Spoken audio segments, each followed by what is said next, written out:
నమస్తే, welcome to one TV news. ముందుగా బులెటిన్లో హెడ్లైన్ చూద్దాం.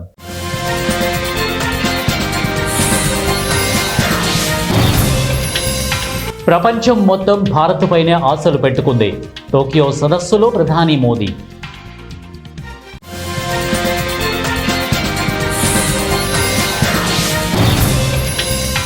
ప్రధాని మోదీకి రాహుల్ క్షమాపణలు చెప్పాలి, అమిత్ షా.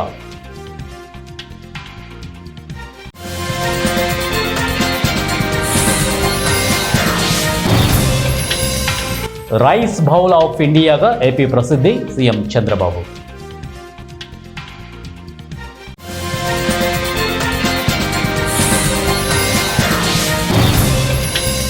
తాడిపత్రికి పెద్దారెడ్డి వెళ్లేందుకు సుప్రీంకోర్టు గ్రీన్ సిగ్నల్. బులెటిన్లో డీటెయిల్స్ చూద్దాం. భారత్ ప్రపంచంలోనే అత్యంత వేగంగా అభివృద్ధి చెందుతున్న ప్రధాన ఆర్థిక వ్యవస్థ అని, త్వరలోనే మూడో అతిపెద్ద ఆర్థిక వ్యవస్థగా అవతరించబోతోందని ప్రధానమంత్రి నరేంద్ర మోదీ అన్నారు. ప్రధాని జపాన్ పర్యటనకు వెళ్లిన విషయం తెలిసిందే. ఈ సందర్భంగా టోక్యోలో ఇండియా జపాన్ ఎకనామిక్ ఫోరంలో పాల్గొని ప్రసంగించారు. ప్రపంచమంతా భారత్ పైనే ఆశలు పెట్టుకుందని, విదేశీ కంపెనీలు భారత్లో పెట్టుబడులు పెట్టడం పెరిగిందని అన్నారు. పెట్టుబడులు కేవలం పెరగడమే కాకుండా రెట్టింపు అవుతున్నాయని చెప్పారు. ఈ సందర్భంగా భారత్ జపాన్ భాగస్వామ్యాన్ని ప్రధాని మోదీ ప్రస్తావించారు. భారత్ అభివృద్ధిలో జపాన్ కీలక భాగస్వామి అని అన్నారు. ప్రపంచం కేవలం భారతదేశాన్ని మాత్రమే చూడటం లేదు, భారత్పై ఆశలు పెట్టుకుంది. భారత అభివృద్ధి ప్రయాణంలో జపాన్ కీలక పాత్ర పోషించింది అని, మెట్రో రైళ్ల నుంచి సెమీ కండక్టర్లు, స్టార్టప్లు ఇలా అనేక రంగాల్లో తోడ్పాటు అందించింది. జపాన్ సంస్థలు భారత్లో $40 బిలియన్ పైగా పెట్టుబడులు పెట్టాయి అని ప్రధాని చెప్పుకొచ్చారు. భారత్లో ఆర్థిక రాజకీయ స్థిరత్వం నెలకొందని ఈ సందర్భంగా మోదీ వ్యాఖ్యానించారు. భారత్ ప్రపంచంలోనే అత్యంత వేగంగా అభివృద్ధి చెందుతుందన్న ప్రధాన ఆర్థిక వ్యవస్థ అని, త్వరలోనే మూడో అతిపెద్ద ఆర్థిక వ్యవస్థగా అవతరించబోతోందని వివరించారు. ప్రభుత్వ పరంగా పారదర్శకమైన విధానాలను అవలంబిస్తున్నట్లు చెప్పారు. భారత మార్కెట్లు భారీ రాబడిని అందిస్తున్నాయని, తమకు బలమైన బ్యాంకింగ్ రంగం, $700 బిలియన్ విదేశీ మారక నిల్వలు ఉన్నాయని వివరించారు. అణుశక్తి, గ్రీన్ ఎనర్జీ, ఆటో సెక్టార్లో రెండు దేశాలు మరింత కలిసికట్టుగా పనిచేయాలని మోదీ సూచించారు. కాంగ్రెస్ అగ్రనేత రాహుల్ గాంధీ బీహార్లో చేపట్టిన ఓటర్ అధికార యాత్ర వివాదాస్పదమైంది. ఈ యాత్రలో ఓ వ్యక్తి ప్రధానమంత్రి నరేంద్ర మోదీ, ఆయన తల్లిపై అనుచిత వ్యాఖ్యలు చేయడం ప్రస్తుతం చర్చనీయాంశమైంది. దీనిపై బీజేపీ తీవ్రంగా స్పందించింది. ఈ మేరకు రాహుల్ గాంధీ, కాంగ్రెస్ పార్టీపై కేంద్ర హోంమంత్రి అమిత్ షా ఫైర్ అయ్యారు. ప్రధానమంత్రి నరేంద్ర మోదీ ఆయన తల్లిపై అనుచిత వ్యాఖ్యలు చేయడాన్ని తీవ్రంగా ఖండించారు. ఇందుకుగాను మోదీకి క్షమాపణలు చెప్పాలని డిమాండ్ చేశారు. అనుచిత వ్యాఖ్యలకు గాను ప్రధానమంత్రి నరేంద్ర మోదీ, ఆయన తల్లి, దేశ ప్రజలకు రాహుల్ గాంధీ క్షమాపణలు చెప్పాలి అని షా డిమాండ్ చేశారు. మోదీ తల్లి చాలా పేద కుటుంబంలో తన జీవితాన్ని గడిపారు. తన పిల్లలను అత్యున్నత విలువలతో పెంచారు. అలాంటి మనిషిపై అనుచిత వ్యాఖ్యలు చేయడం సరికాదు. దీన్ని దేశ ప్రజలు ఎప్పటికీ సహించరు. రాహుల్ గాంధీ నాయకత్వంలో కాంగ్రెస్ రాజకీయాలు అత్యంత దిగజారాయి. కాంగ్రెస్ పార్టీ దాని పాత స్వభావాన్ని, సంస్కృతిని తిరిగి తీసుకొచ్చింది. దేశ రాజకీయాల్లో విషం నింపుతోంది అంటూ షా మండిపడ్డారు. ఆక్వా బెవరేజెస్ రంగాల హబ్గా ఏపీ ఎదుగుతోందని ఆంధ్రప్రదేశ్ రాష్ట్ర ముఖ్యమంత్రి నారా చంద్రబాబు నాయుడు ఉద్ఘాటించారు. పెట్టుబడిదారులు ఫుడ్ ప్రాసెసింగ్, ఆక్వా తదితర రంగాల్లో పరిశ్రమలు ఏర్పాటు చేయాలని ఆహ్వానించారు. వీటన్నింటికీ వేగంగా అనుమతులు ఇస్తామని తెలిపారు. అమెరికాలోని సిలికాన్ వ్యాలీలో అమరావతిలో క్వాంటమ్ వ్యాలీ ఏర్పాటు చేస్తున్నామని వివరించారు. బిల్గేట్స్తో కలిసి ఏపీ ప్రభుత్వం ముందుకెళ్తోందని ఉద్ఘాటించారు సీఎం చంద్రబాబు. దేశంలోని పండ్ల ఉత్పత్తుల్లో 25% ఏపీ నుంచే వెళ్తున్నాయని సీఎం చంద్రబాబు వెల్లడించారు. రైతుల కోసం అంతర్జాతీయంగా కొత్త మార్కెట్లను అన్వేషిస్తున్నామని చెప్పుకొచ్చారు. కర్నూలు జిల్లాలోని ఓర్వకల్ డోర్న్ సిటీగా రూపుదిద్దుకుంటోందని తెలిపారు. ఏపీలో 9 ఫుడ్ ప్రాసెసింగ్ పార్కులు ఉన్నాయని వివరించారు. ఫుడ్ ప్రాసెసింగ్ రంగంలో ఎన్నో అవకాశాలు ఉన్నాయని తెలిపారు. ఈజ్ ఆఫ్ డూయింగ్ బిజినెస్లో ప్రథమ స్థానంలో ఏపీ ఉందని ఉద్ఘాటించారు. ఇవాళ ఇండియా ఫుడ్ మ్యానుఫ్యాక్చరింగ్ సదస్సులో సీఎం చంద్రబాబు పాల్గొన్నారు. జ్యోతి ప్రజ్వలన చేసి ఈ సమ్మిట్ను సీఎం ప్రారంభించారు. Trade promotion council of India ఆధ్వర్యంలో ఇండియా ఫుడ్ మ్యానుఫ్యాక్చరింగ్ సమ్మిట్ నిర్వహిస్తున్నారని తెలిపారు. ఇక విలువ జోడించిన ఫుడ్, సీ ఫుడ్ ప్రాసెసింగ్ హబ్గా ఏపీని తీర్చిదిద్దే లక్ష్యంతో టీపీసీఐ ఈ సదస్సు నిర్వహిస్తోందని వెల్లడించారు. CM Chandrababu India food manufacturing summit 3వ ఎడిషన్ను విశాఖలో టీపీసీఐ నిర్వాహకులు నిర్వహించారు. ఈ సమ్మిట్కు మంత్రి టీజీ భరత్, టీపీసీఐ చైర్మన్ మోహిత్ సింగ్లా, కేంద్ర రాష్ట్ర ప్రభుత్వాల ఉన్నతాధికారులు, పెట్టుబడిదారులు, పారిశ్రామిక ప్రతినిధులు, ఫుడ్ ప్రాసెసింగ్ పరిశ్రమలు, ఎగుమతిదారుల పరిశోధకులు, టెక్నాలజీ ప్రొవైడర్లు హాజరయ్యారు. ఈ సందర్భంగా ఫుడ్ ప్రాసెసింగ్, బ్యావరేజ్, ఆక్వా, ఇతర వ్యవసాయ ఆధారిత పరిశ్రమల ఏర్పాటుకు ఏపీలో ఉన్న అపారమైన అవకాశాలు, మౌలిక సదుపాయాలు, ప్రభుత్వ పాలసీలపై సీఎం చంద్రబాబు వివరించారు. తాడిపత్రికి వెళ్లేందుకు కేతిరెడ్డి పెద్దారెడ్డికి సుప్రీంకోర్టు అనుమతి ఇచ్చింది. ఆంధ్రప్రదేశ్ హైకోర్టు సింగిల్ జడ్జి ఇచ్చిన ఉత్తర్వులు కొనసాగుతాయని ఆదేశాలు ఇచ్చింది. Supreme court, AP high court division bench ఇచ్చిన ఉత్తర్వులపై స్టే ఇచ్చింది సుప్రీంకోర్టు. కేతిరెడ్డి పెద్దారెడ్డి దాఖలు చేసిన పిటిషన్పై విచారణ చేపట్టింది జస్టిస్ విక్రమ్నాథ్ ధర్మాసనం. ఈ సందర్భంగా పెద్దారెడ్డి పిటిషన్పై విచారణను ముగించింది సుప్రీంకోర్టు. పెద్దారెడ్డి భద్రతకు అవసరమైన అన్ని ఖర్చులు తామే భరిస్తామని కోర్టుకు చెప్పారు. పెద్దారెడ్డి తరపు న్యాయవాదులు ఈ విషయాన్ని పరిగణలోకి తీసుకున్న ధర్మాసనం పెద్దారెడ్డి తాడిపత్రి వెళ్లేందుకు అనుమతి ఇస్తూ ఈ విచారణ ముగించింది. ముసాయిదా ఓటర్ జాబితాలో అవకతవకలకు సంబంధించి ఎలక్షన్ కమిషన్ బీహార్లోని సుమారు 3 లక్షల మందికి నోటీసులు జారీ చేసినట్టు తెలిపింది. ఈ మేరకు ఈసీ వర్గాలను ఉటంకిస్తూ జాతీయ మీడియాలో కథనాలు వెలువడ్డాయి. ప్రత్యేక సమగ్ర సవరణ సర్వేలో భాగంగా ఈ నోటీసులను జారీ చేశారు. నోటీసులు అందుకున్న 7 రోజుల లోపు ప్రజలు సంబంధిత ఈసీ అధికారి ముందు హాజరై వివరణ ఇవ్వాల్సి ఉంటుంది. ముసాయిదా ఓటర్ జాబితాలో తమ పేరు చేర్చుకునేందుకు జనాలు సమర్పించిన డాక్యుమెంట్స్లో అభ్యంతరాలపై వివరణ ఇవ్వాల్సి ఉంటుందని సంబంధిత వర్గాలు తెలిపాయి. ఈ 3 లక్షల మంది తమంతట తాముగా ముసాయిదా ఓటర్ జాబితాలో పేరును నమోదు చేసుకున్నారు.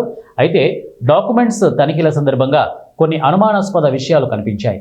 ఈ క్రమంలో ఫీల్డ్ ఆఫీసర్లు క్షేత్రస్థాయిలో తనిఖీలు నిర్వహించగా అనుమానాలు బలపడ్డాయి. వీరు బంగ్లాదేశ్, మయన్మార్, నేపాల్ నుంచి వలస వచ్చి ఉండొచ్చనే అనుమానం ఉంది అని సంబంధిత అధికారి ఒకరు జాతీయ మీడియాకు తెలిపారు.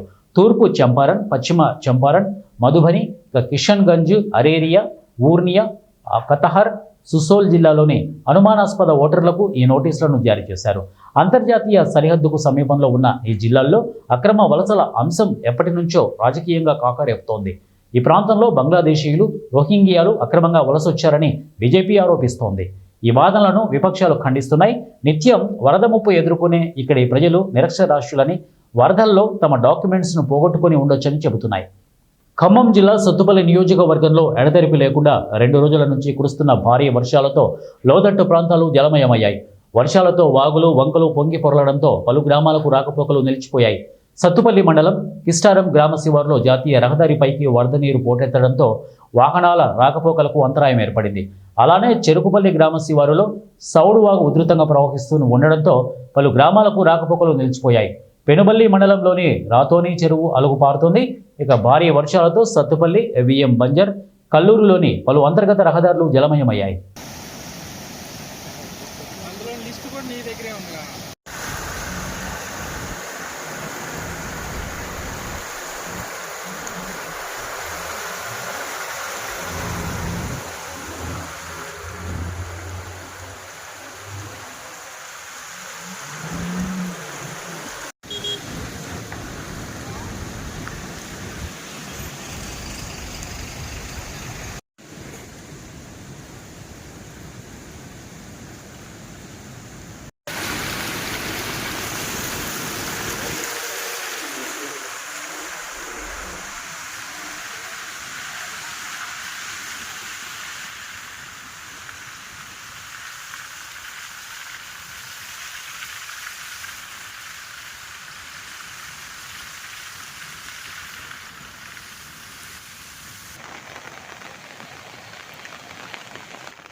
బద్వేలు నియోజకవర్గం అన్నమయ్య జిల్లాలో కలపడాన్ని వ్యతిరేకిస్తూ శ్రీ పోతులూరి వీర బ్రహ్మేంద్ర స్వామి ప్రత్యేక జిల్లా సాధన కమిటీ ఆధ్వర్యంలో నిరసన కార్యక్రమాన్ని చేపట్టారు.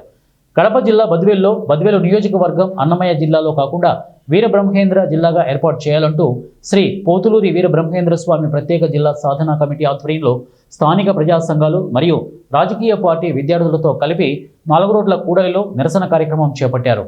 ఈ కార్యక్రమంలో వీర బ్రహ్మేంద్ర స్వామి సాధన కమిటీ అధ్యక్షులు మరియు మాజీ బార్ అసోసియేషన్ అధ్యక్షులు అడ్వకేట్ బ్రహ్మారెడ్డి, కార్యదర్శి చంద్రఓపుల్ రెడ్డి, వైఎస్ఆర్సీపీ పార్టీ అదనపు సమన్వయకర్త నల్లేరు విశ్వనాథ్ రెడ్డి మరియు వివిధ ఉపాధ్యాయ మరియు విశ్రాంత ఉద్యోగుల సంఘం నేతలు, స్థానిక ప్రజాసంఘ నేతలు, విద్యార్థులు పాల్గొన్నారు. పునర్వ్యూహంలో భాగంగా మన బద్వేల్ తాలూకాను కూడా అన్నమయ్య జిల్లాలో కలప అనుకోవడం అందరికీ తెలిసిన విషయమే. దానికి సంబంధించి ఈ నెల 30వ తారీఖున మంత్రివర్యులు కొంతమంది ఐఏఎస్ ఆఫీసర్లు రావడం కూడా జరుగుతూ ఉంది. అందుకోసం మన పద్వేల్ తాలూకాలో అందరం కలిపి ముందుగానే నిరసన కార్యక్రమం చేపట్టబోతున్నాం. చాలా సంతోషకరమైన విషయం. ముఖ్యమైన విషయం ఏమిటంటే మన కడప జిల్లా హెడ్ క్వార్టర్ కడపకు పద్వేల్ తాలూకాకు కొన్ని వందల సంవత్సరాల నుంచి అవినావ సంబంధం ఉంది. ఎందుకంటే అట్లా బంధుత్వ పరంగా కావచ్చు, వైద్యరీత్యా ఆరోగ్యపరంగా కావచ్చు, వ్యాపార పరంగా కావచ్చు, అలాంటి అవినాభ సంబంధాలున్న తాలూకాన్ని తీసుకుపోయి రాజంపేటలో కలపాలనుకోవడం చాలా బాధాకరమైన విషయం. ఎందుకంటే ఈ రెవెన్యూ పరంగా కొన్ని సంవత్సరాల నుంచి చాలా ఇబ్బందులు పడుతున్నాం. అట్లాంటిది మన మాజీ ముఖ్యమంత్రి వర్యులు వైఎస్ జగన్మోహన్ రెడ్డి గారు రెవెన్యూ డివిజన్ని తీసుకొచ్చి పద్వేల్లో పెట్టడం జరిగింది. అంతలోనే కూలిగే నక్క మీద తాటిగా పడినట్టు ఏకంగా ప్రస్తుత ప్రభుత్వం జిల్లా హెడ్ క్వార్టర్ని తీసుకుపోయి రాజంపేట ప్రభుత్వం జిల్లాల పునర్విభజన జరుగుతూ ఉంది. ఈ పునర్విభజనలో భాగంగా మదనపల్లి జిల్లాను ఏర్పాటు చేయడం జరుగుతూ ఉంది. కాబట్టి ఒకసారి మదనపల్లి జిల్లాను ఏర్పాటు చేస్తే అన్నమయ్య జిల్లాకు కొన్ని నియోజకవర్గాలు తగ్గిపోయే అవకాశం ఉంది. కాబట్టి అన్నమయ్య జిల్లా విషయంలోకి పద్వేల్ని తీసుకుపోయి అన్నమయ్య జిల్లాలో కలపాలనే ప్రపోజల్ బలంగా ఉంది. ఈ ప్రపోజల్ను ఈ ప్రాంత ప్రజలు తీవ్రంగా వ్యతిరేకిస్తున్నారు. ఈవెన్ అన్నమయ్య జిల్లాలో ప్రజలు కూడా వాళ్ళు జిల్లా కేంద్రం రాయచోట్లో ఉండాలన్నా రాజంపేటలో ఉండాలన్నా అనే మీమాంస వల్ల రైల్వే కోడూరు ప్రజలు మాకు అన్నమయ్య జిల్లా వద్దు, మమ్మల్ని వచ్చేసి బాలాజీ జిల్లాలో ఉంచండి అని వాళ్ళు కోరడం జరుగుతూ ఉంది. అందువల్ల అన్నమయ్య జిల్లాను కొనసాగించాల్సిన ఆవశ్యకత కానీ దాని అవసరం కానీ ఏమాత్రం లేదు. అది గతంలో కడప జిల్లాలో భాగమైనది. కాబట్టి రాజంపేటను రాయచోటిని రెంటిని కూడా కడపలోనే పునర్నిర్మించి కడపలోనే ఉండేటట్టు చేసి ఈ ప్రాంతాన్నంతా కూడా బ్రహ్మంగారి జిల్లాగా అంటే Jammalamadugu revenue division, Badvel revenue division, Udayagiri ఆత్మకూరుతో కలిపి బ్రహ్మంగారి జిల్లాగా చేస్తే చాలా ప్రయోజనకరం చేకూరుతుంది. ఉదయగిరి ప్రజలు కూడా మాకు జిల్లా కావాలనే దృక్పథంతో కోరుకుంటున్నారు. వాళ్ళు కూడా బ్రహ్మంగారి జిల్లా సుముఖంగా ఉండరు. ఆత్మకూరు మన ప్రక్కనే ఉంది, మనకు ఆనుకోనే ఉంది. ఈ ప్రాంతం అంతా కూడా సస్యశ్యామలం అవుతుంది. ఇదంతా నైసర్గికంగా ఒక మంచి ప్రాంతం అవుతుంది. ఇది ఆంధ్రప్రదేశ్. ఖమ్మం ఉమ్మడి జిల్లాలో సుదీర్ఘంగా 34 సంవత్సరాల పాటు సోషల్ వెల్ఫేర్ డిపార్ట్మెంట్లో వివిధ స్థాయిల్లో పనిచేసిన ఏఎస్సీ డిడి కస్తాల సత్యనారాయణ పదవీ విరమణ పురస్కరించుకుని ఖమ్మం నగరంలోని అంబేద్కర్ భవనంలో వసతి గృహ సంక్షేమ అధికారుల సంఘం ఆధ్వర్యంలో ఘనంగా సన్మాన కార్యక్రమాలు నిర్వహించారు. ఈ సందర్భంగా వసతి గృహ సంక్షేమ అధికారులు డిడి సత్యనారాయణ సేవలను కొనియాడారు. పదవీ విరమణ పొందుతున్న డిడి సత్యనారాయణ సతీమణి మాట్లాడుతుండగా ఒక్కసారిగా సత్యనారాయణ కంటతడి పెట్టుకోవడంతో సన్మాన సభలో సంక్షేమ అధికారులు కూడా భావోద్వేగానికి లోనయ్యారు. ఈ సందర్భంగా సన్మాన గ్రహీత ఎస్సీడీడీ కస్తాల సత్యనారాయణ మాట్లాడుతూ సుదీర్ఘకాలంగా నా వృత్తిని దిగ్విజయంగా పూర్తి చేయడానికి నా కుటుంబ సభ్యులతో పాటు సంక్షేమాధికారుల పాత్ర కూడా అమోఘమని, వారు సహకరించిన తీరును ఎన్నటికీ మర్చిపోనని, తనకు వచ్చిన అవార్డులు మొత్తం కూడా వసతి గృహ సంక్షేమ అధికారుల కృషి ఫలితంగానే వచ్చిందని వారు తెలియజేశారు. డేట్ ఆఫ్ బర్త్ ముడిపడి ఉంటుంది. రిటైర్మెంట్ ఉద్యోగం వచ్చిన ప్రతి వ్యక్తి కూడా డేట్ ఆఫ్ బర్త్ ప్రకారం ప్రభుత్వ నిబంధనలకు లోబడి రిటైర్డ్ అవ్వాల్సిన అవసరం ఉంటుంది. దానిలో భాగంగానే రేపు ఆగస్టు 31 రోజు నేను రిటైర్డ్ అవుతున్నాను. రిటైర్మెంట్కి ముందు నేను మీ అందరికి హెచ్డబ్ల్యూఎస్ అందరూ కూడా మీటింగ్ ఏర్పాటు చేసినందుకు నేను చాలా హ్యాపీ ఫీల్ అవుతున్నాను. ఎందుకంటే ఆ రోజు నేను మీకు ఏదైనా సూచన చేయదలుచుకుంటే అక్కడ సభలో నేను చేయలేను. నా గురించి కంటే ఏ ఉద్యోగం రిటైర్ అయిపోతున్నా అందరూ పొగడాల్సిందే ఖచ్చితంగా. అందులో భాగమే మీరు నన్ను పొగిడింది కూడా. ఎందుకంటే రిటైర్ అయిపోతే ఎవరు కూడా మంచి పని చేయలేదు, నన్ను ఇబ్బంది పెట్టు, నువ్వు ఇది చేస్తున్నా అని అనలేదు. కాకపోతే నేను ఒక పని చేస్తున్నా అంటే దాని గురించి దీనిలో మనం ఏం చేస్తే బాగుంటుంది అనేది ఆలోచించేవాడిని. హాస్టల్ వెల్ఫేర్ ఆఫీసర్గా ఫస్ట్ జాయిన్ అయిన తర్వాత ఖచ్చితంగా మాకు చిన్నప్పుడు నాగభూషణం గారని, సుబ్బయ్య గారని మా టేబుల్ చదివించిన అందరూ కూర్చోబెట్టి ఎక్కాలు, జనవరి, ఫిబ్రవరి తర్వాత అట్లనే మాసాలు అవన్నీ చెప్పించటం, కొన్ని పదాలు ఇంపార్టెంట్ ఏదైతే ఉన్నాయో అవన్నీ కూడా. నేను ఫస్ట్ వాజేడులో జాయిన్ అయిన తర్వాత వాజేడు అంటప్పుడు నాకు ఫస్ట్ పోస్టింగ్ రామారావు సార్, నేను, ఝాన్సీ రాణి మేడం, ఆర్ రాజు గారు, శశిరేఖ మేడం, పి రామ్ గారు, లక్ష్మీనారాయణ గారు, మేము. ఖమ్మం జిల్లాలో భారీ వర్షాలు కురుస్తున్న నేపథ్యంలో ప్రజలు అప్రమత్తంగా ఉండాలని పోలీస్ కమిషనర్ సునీల్ దత్ సూచించారు. 2 రోజులుగా కురుస్తున్న వర్షాలకు వాగులు ఉధృతంగా ప్రవహిస్తుండటంతో నీట మునిగిన రోడ్లను దాటే ప్రయత్నం చేయవద్దని అన్నారు. ఎవరు కూడా చేపల వేటకు వెళ్లవద్దని, పశువుల కాపర్లు చెరువులు వాగులు దాటవద్దని, యువకులు సెల్ఫీల కోసం నీటి ప్రవాహం వద్దకు వెళ్లవద్దని సూచించారు. ఇవాళ కూడా ఇదే పరిస్థితులు ఉండే అవకాశం ఉందని వాతావరణ శాఖ హెచ్చరికలు జారీ చేసింది. ఇక వాగులు దాటే ప్రయత్నం చేయవద్దని, పిల్లలు ఇంట్లో నుంచి బయటకు వెళ్లకుండా తల్లిదండ్రులు జాగ్రత్తలు పాటించాలని అన్నారు. అత్యవసర సమయాల్లో డయల్ 100కు స్థానిక పోలీసులకు police control room number 8712659111, collector office toll free number 1077, cell number 9063211298కు సమాచారం అందించాలని సూచించారు. డైరెక్ట్గా ఇప్పుడు వాళ్ళకి ఎట్లా అప్రోచ్ చేయాలి ఇది కూడా వాళ్ళే ప్రాపర్గా ప్లాన్ చేశారు. వాళ్ళే అన్ని ఇన్ఫర్మేషన్ కలెక్ట్ చేసి ఈ వెంకటరమణ రెగ్యులర్గా అయిన ఇల్లుకు కొన్ని పోర్షన్స్ ఉన్నాయి, రూమ్స్ వాళ్ళ రెంట్లో ఇస్తున్నారు.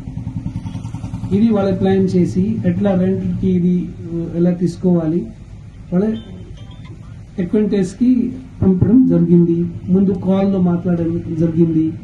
ఇది ఆయన ఫ్రెండ్ సురేష్ డైరెక్ట్గా కాంటాక్ట్ చేశారా, ఈ శ్రీనివాస్ రావు పేరు మీద, ఆయన భద్రాచలం ఒక టీచర్ ఉన్నారా, ఆయన భార్య, ఒక బేబీ ఉన్నారు 1 month, బేబీ 3 months ఉన్నప్పుడు అక్కడ ఉంటాము అని 5,000 రూపీస్ వాళ్ళకి ఇవ్వడం జరిగింది. సో అప్పుడు ఇది రూమ్ రెంట్ కూడా హౌస్ కూడా ఫిక్స్ అయింది. ఆ హౌస్కి వెళ్ళడానికి వాళ్ళ ఒక్కసారి ప్రయత్నం చేసింది ఆయన అభి ఇద్దరు. ఎందుకంటే ఒకసారి మాట్లాడతాము వెంకటరమణతో, సో వాళ్ళే ఎందుకంటే ఇద్దరు మేలు వచ్చారు కాబట్టి ఎలా చేయలేదు, వాళ్ళకి కూడా కొంచెం జస్ట్ ఒక రెసిస్టెన్స్ ఉన్నాయి. సో మళ్ళీ వాళ్ళే ప్లాన్ చేశారా ఇది ఉమెన్ ఉంటే బాగుంటుంది. ఆయన అన్ని ఉమెన్కి కాంటాక్ట్ చేసి ఒక రోజు ఇద్దరు ఉమెన్కి ఎక్కడ పంపడం జరిగింది, షబానా బి అండ్ హుసేన్ బికి. వాళ్ళ ఆ రూమ్ రెంట్లో ఒక పోర్షన్ వాళ్ళ ఇద్దరు తీసుకోవడం జరిగింది. దెన్ ఇద్దరు ఈ 25th ఫస్ట్ అదే రూమ్లో షబానా బి అండ్ హుసేన్ బి ఎంటర్ అయ్యారా. అదే రోజుకి రాత్రికి సురేష్ అండ్ అభి ఇద్దరు రూమ్కి వాళ్ళకి బైక్లో వచ్చి రూమ్కి ఎంటర్ అయ్యారు. తర్వాత వాళ్ళు చూసిన అదే ఇప్పుడు వస్తే కొంచెం ఈరోజు మనకు ఛాన్స్ దొరకలేదు, మళ్ళీ 26కి వాళ్ళే అక్కడ రూమ్లో ఉంటారా. 26 రోజుకి ఇద్దరు సురేష్ అబీద్ ఒక రూమ్లో ఉంటారా, షబానా బి అండ్ హుసేన్ బి అప్పుడు ఈ మధ్యలో ఫ్యామిలీతో ఈ వెంకటరమణకి భార్యతో మంచిగా కాన్ఫిడెన్స్తో రిలేషన్షిప్ డెవలప్. కామారెడ్డి జిల్లా ఎల్లారెడ్డి అసెంబ్లీ నియోజకవర్గం జిల్లాలో కురుస్తున్న భారీ వర్షాలకు గాంధారి మండలంలో వాగులు ఉధృతంగా ప్రవహిస్తున్న కారణంగా మండలంలోని చెరువులు నిండి పలు కాలనీల్లోకి నీరు వచ్చి చేరింది. అలాగే ఇళ్లలోకి నీరు చేరుతున్నందున ప్రజలు అప్రమత్తంగా ఉండాలని అధికారులు తెలుపుతున్నారు.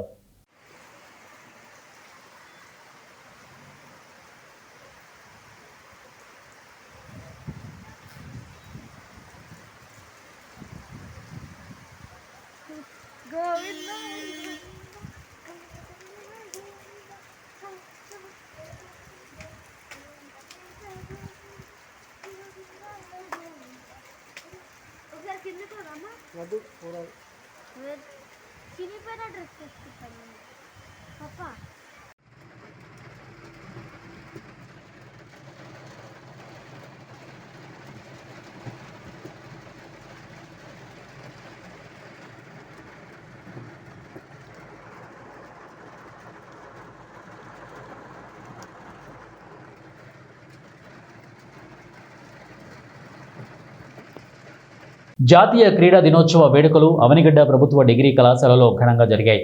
అతిథులుగా ఎమ్మెల్యే మండలి బుద్ధప్రసాద్ తనయుడు మండలి వెంకట్రామ్, డిఎస్పీ తాళ్ళూరి విద్యాశ్రీ విచ్చేసి భారీ జాతీయ జెండా ఎగురవేశారు. క్రీడా జ్యోతి వెలిగించి జాతీయ జెండాలు, క్రీడా పథకాలతో టార్చ్ ర్యాలీ నిర్వహించారు. నియోజకవర్గ ఆటల పోటీల విజేతలకు బహుమతులు అందజేశారు. విద్యార్థుల చదువుతో పాటు క్రీడల్లో రాణించి అవకాశాలు అందుకోవాలని పిలుపునిచ్చారు.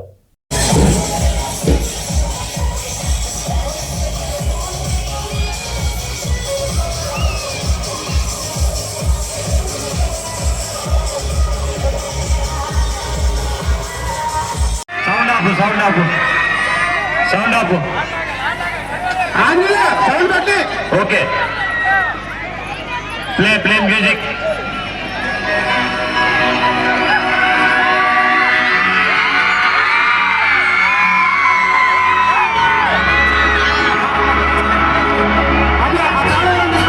సుగాలి ప్రీతి కేసుపై కీలక వ్యాఖ్యలు చేశారు AP deputy CM Pawan Kalyan. తాను డిప్యూటీ సీఎం బాధ్యతలు స్వీకరించగానే నేను తీసుకున్న తొలి నిర్ణయం సుగాలి ప్రీతి కేసు అని గుర్తు చేసుకున్నారు. ఆ పాపకి న్యాయం జరగాలి, ఏమేమి జరిగింది అని అడగ్గా సుగాలి ప్రీతి కేసు త్వరితన పరిష్కారం కోసం నేను సిఫారసు చేశాను. సిఐడి చీఫ్ అలాగే డిఐజీ హోంమంత్రికి వెంటనే ఆదేశాలు ఇచ్చాను. బాధిత కుటుంబానికి న్యాయం జరిగేలా చూడాలని నేను స్పష్టంగా చెప్పానని అన్నారు. అయితే అప్పట్లో ఎవరైతే కుట్ర వెనుక ఉండి చెబుతున్నారో డిఎన్ఏ తారుమారు చేశారో, ఒత్తిడి చేసి భూములు అన్నీ ఇచ్చేసి సాక్ష్యాలు తారుమారు చేశారని సంచలన వ్యాఖ్యలు చేశారు. డిఎన్ఏ సాక్ష్యాలు మ్యాచ్ కావడం లేదు అని పోలీసులు చెబుతున్నారు. ఇది వాస్తవం. వివేకానందరెడ్డిని చంపేశారు అని అందరికీ తెలుసు. ఎవరైతే నిందితులు ఉన్నారో ఒక్కొక్కరిని చంపేస్తున్నారు. మరి గత 5 సంవత్సరాల్లో క్లాసిక్ కేసెస్ ప్రక్షాళనకి పూనుకున్నాం, ఒక్కొక్క కేసును పరిష్కరిస్తామని పేర్కొన్నారు జనసేన అధినేత AP deputy CM Pawan Kalyan. కాబట్టి మీకు చెప్తాను, సుగాలి ప్రీతి నేను ఎందుకు కొంచెం సున్నితంగా మాట్లాడాలి ఈ విషయం ఏదంటే, మీకు ఒక అన్యాయం జరిగినప్పుడు, ఎవరికైనా ఒక అన్యాయం జరిగినప్పుడు మనం ఏం చేస్తామంటే, నాకు ఆ వ్యక్తికి శిక్ష పడాలి, ఇంకింతే ఉండాలి. వాళ్ళు ఏం చెప్తున్నారంటే, ఎవరైతే ఈ వెనకున్నారో, మరి గవర్నమెంట్ ద్వారా వచ్చారు, గత ప్రభుత్వం ఎలా వచ్చారో, వాళ్ళు ఏం చేశారంటే, మనం పెట్టిన ఒత్తిడి ఆ రోజు 2 లక్షల మంది మనం జనంతో తీసుకెళ్ళి అది నేషన్ వైడ్ ఇష్యూ అయ్యేటప్పటికి వాళ్ళు చేసింది ఏంటంటే, మనం చేసిన పోరాటం వల్లే ఎస్సీ ఎస్టీ అట్రాసిటీ కేసు బాధితులకు చట్ట ప్రకారం ఇచ్చే ప్రయోజనాలు, పరిహారాలు వారి కుటుంబానికి దక్కాయి. కర్నూలు రూరల్ మండలం దిన్నెదేవరపాడులో 5 ఎకరాల వ్యవసాయ భూమిని కేటాయింపబడింది. ఆ గ్రామం కర్నూలు నగరానికి 9 కిలోమీటర్ల దూరంలో ఉంది. ఈ రోజున మార్కెట్ వాల్యూ కనీసం ఎకరాకి అది వాళ్ళు చెప్పడం మీరు క్రాస్ చెక్ చేసుకుని 2 కోట్ల వరకు ఉంటుందని చెప్తా ఉన్నారు. వీరి కుటుంబానికి కర్నూలు కార్పొరేషన్లో కల్లూరు వద్ద 5 సెంట్ల ఇంటి స్థలాన్ని కేటాయింపు చేసిన ప్రభుత్వం. సెంటు 10 లక్షల నుంచి 15 లక్షల వరకు ఉంటుంది. పాప 2 తల్లిదండ్రులకి రెవెన్యూ శాఖలో జూనియర్ అసిస్టెంట్గా ఉద్యోగం ఇవ్వడం అయింది. ఇది కాకుండా ఇది మన పోరాటం వల్ల ఒత్తిడి పెట్టడంలో వచ్చినాయి. ఇవి కాకుండా నేను ఫస్ట్ టైం ఛార్జ్ తీసుకోగానే మొదట చెప్పిన మాట, పాపకి న్యాయం జరగాలి, ఏమేమి జరిగిందని సిఐడి చీఫ్ని నేనే తెలియజేశాను. డీజీపీ గారికి పంపించాను, అప్పుడు డీజీపీ గారికి తిరుమలరావు గారు, అలాగే సిఐడి అధికారులకు చెప్పాను, ఉన్నతాధికారికి, హోమ్ మినిస్టర్ గారికి చెప్పాం. ఇవన్నీ చెప్తే పోలీసు సిఐడి వాళ్ళు చెప్పింది ఏంటంటే, అసలు అప్పట్లోనే ఎవరైతే దీని వెనక కుట్ర వెనక ఉంది ఇవన్నీ చెప్తున్నారో ఏ డిఎన్ఏ తారుమారు చేశారు, ఎలా తారుమారు చేసి ఉండాలి, ఈ ఒత్తిడిలో వీళ్ళకి భూములు అవి ఇవి ఇచ్చేసి,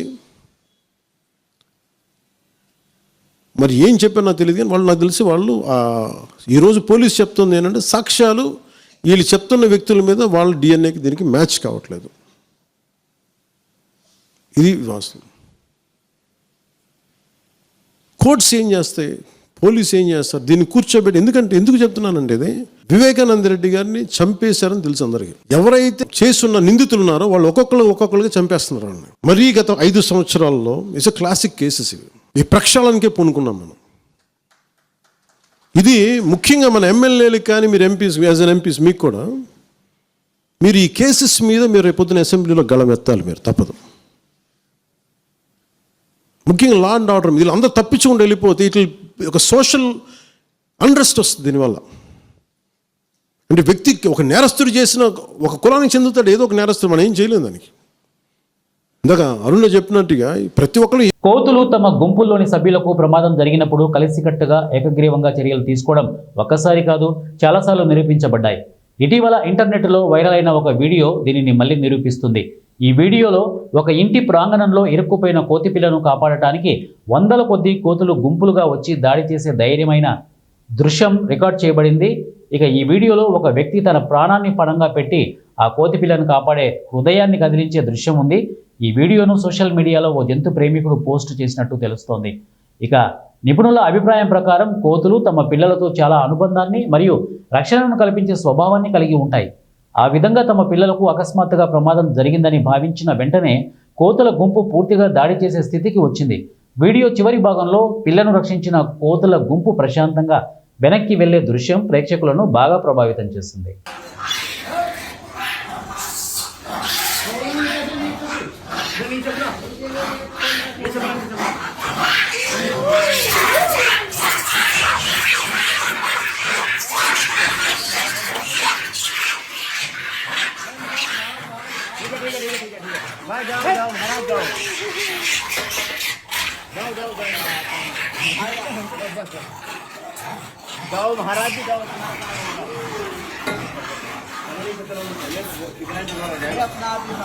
బులెటిన్ ముగించే ముందు హెడ్లైన్స్ మరొకసారి.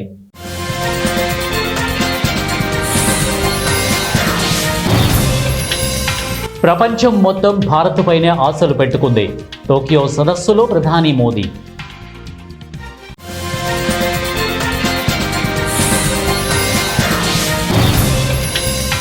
ప్రధాని మోదీకి రాహుల్ క్షమాపణలు చెప్పాలి, అమిత్ షా.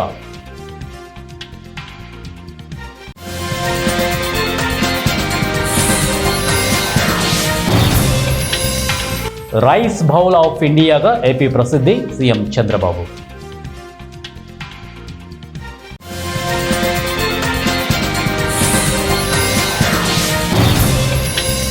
తాడిపత్రికి పెద్దారెడ్డి వెళ్లేందుకు సుప్రీంకోర్టు గ్రీన్ సిగ్నల్.